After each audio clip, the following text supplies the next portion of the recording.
Zimbabwe's former Vice President Felakazela Mphoko has reportedly hired Professor Welshman Ncube in an attempt to get his terminal benefits following his removal from office after the fall of former President Robert Mugabe. According to the state-controlled Herald newspaper, Mphoko, who was outside Zimbabwe when Mugabe was removed from office by the ruling ZANU-PF party in conjunction with the military last November, is using some provisions of the country's constitution to demand his severance package.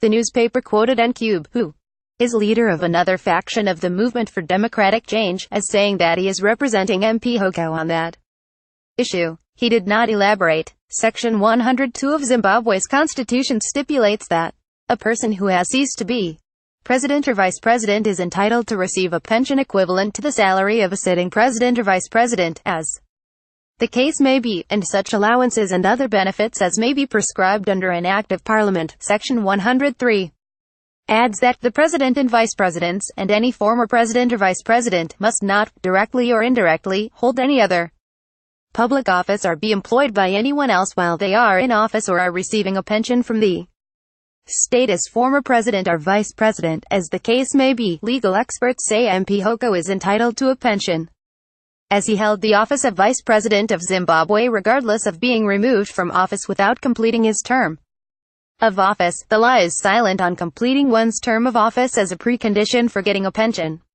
One can resign, fired or forcibly removed from office and still get a pension as a former head of state or deputy president. Constitutional lawyer Lovemore Mphoko is quoted by the newspaper as saying, "What defines a term is a constitutional instrument. The Constitution does not require any vice president to have served any term. The Constitution requires a vice president to have been a vice president. He is entitled to his full benefits in terms of the law. It doesn't matter how long he served. Even a person who has been a vice president for 2 hours qualifies for full benefits." The constitutional provision states that a president and a vice president upon leaving office are entitled to the same salary as the serving president or vice president for the remainder of their life. Mphoko was linked to his ZANU-PF faction known as Generation 40, which wanted former First Lady Grace Mugabe to succeed her husband. The faction was silenced by the military that helped Emmerson Mnangagwa to forcibly remove Mugabe. Join Bulawayo 24 online community.